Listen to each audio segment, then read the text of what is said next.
Salam, selamat pagi. Perkenalkan, nama saya Maria Gabriela Bewasogen dengan NIM 2003040040.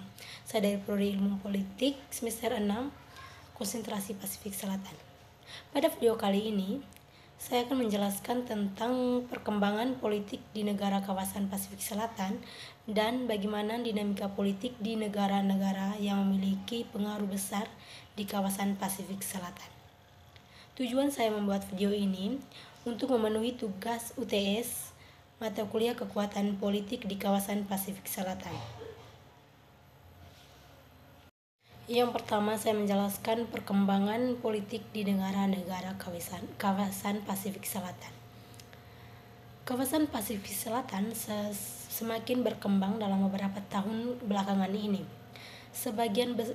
Sebagai bagian dari dunia internasional yang bergerak sejak lahirnya negara-negara baru di tahun 1960-an, Pasifik Selatan tampaknya akan selalu menjadi kawasan yang berkembang secara dinamis. Hal ini bukan karena Presiden Reagan mengatakan bahwa abad ke-21 merupakan abad Pasifik I. Demikian pula bukan karena beberapa negara yang sebelumnya kurang memberikan perhatian terhadap wilayah ini, seperti Jepang, Uni Soviet, Republik Rakyat Cina, dan Libya, mulai ambil bagian dalam kehidupan politik dan ekonomi di negara-negara Pasifik Selatan. Akan tetapi, karena dua masalah penting di kawasan tersebut, dekolonisasi di Kaledonia Baru dan denuklearisasi Pasifik Selatan, akan selalu menarik perhatian dunia dalam tahun-tahun mendatang. Lebih penting daripada itu adalah pergolakan politik yang terjadi pada beberapa negara penting di Pasifik Selatan dalam 4 tahun belakangan ini. Masalah-masalah penting kudeta militer di Fuji tahun 1987, pemberontakan di Bougainville tahun 1989, percobaan kudeta di Vanuatu tahun 1988, dan pembunuhan terhadap dua tokoh kanak modern di Kaledonia Baru tahun 1989 telah membuktikan bahwa dinamika politik masyarakat Pasifik Selatan telah menuju pada kekerasan fisik. Peristiwa-peristiwa tersebut telah memecah dugaan sementara orang yang menganggap bahwa Pasifik Selatan adalah kawasan yang aman dan damai yang sering disebut sebagai lautan teduh. Di luar pemberontakan di Bougainville, ketiga masalah lainnya merupakan peristiwa yang belum pernah terjadi sepanjang sejarah kehidupan politik di kawasan Pasifik Selatan. Yang kedua, bagaimana dinamika politik negara-negara yang memiliki pengaruh besar di kawasan Pasifik Selatan. Yang pertama, Prancis. Setelah melepaskan Vanuatu, Prancis masih memiliki beberapa wilayah kekuasaan di Pasifik Selatan.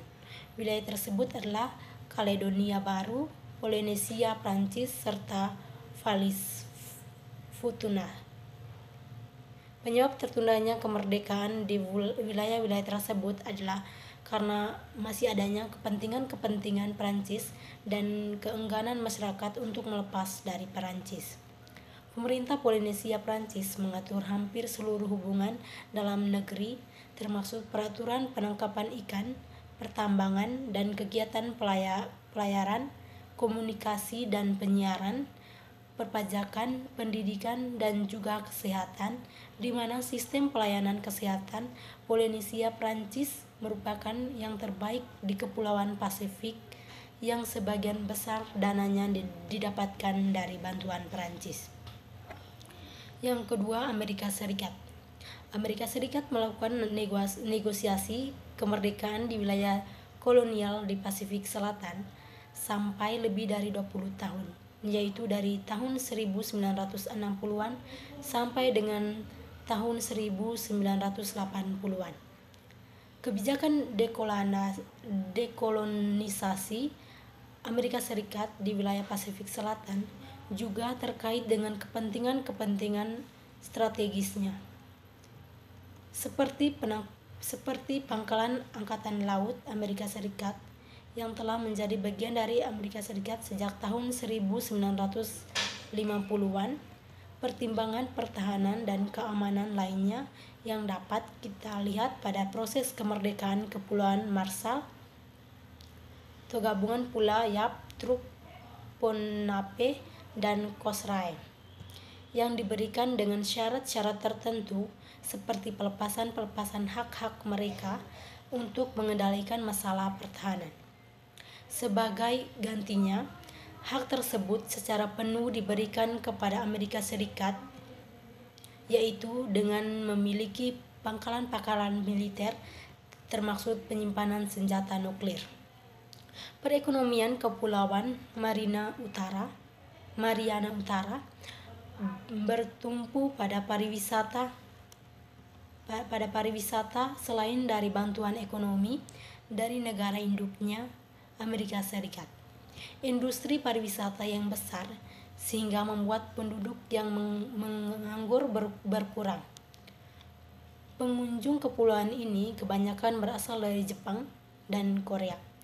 Pantainya yang jernih dan berpasir putih meninggalkan sejarah Perang Dunia Kedua. Batu karang, festival budaya lokal dan hiburan modern seperti pusat belanja hiburan atau outdoor dan lain sebagainya menjadi daya tarik yang tinggi bagi para turis. Yang ketiga, Australia. Sekalipun merupakan negara persemakmuran dari Inggris, tetapi Australia mampu membuktikan berbagainya dengan mengkaplik beberapa wilayah di Pasifik Barat Daya.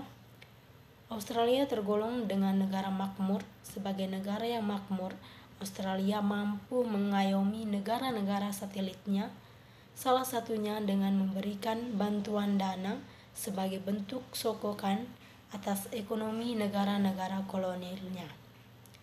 Tidak sampai di situ, Kepulauan Cocos dan Natal Island bahkan cenderung tidak menginginkan kemerdekaan karena berbagai kemudahan yang diberikan sebagai negara satelit Australia. Sekian penjelasan dari saya, terima kasih.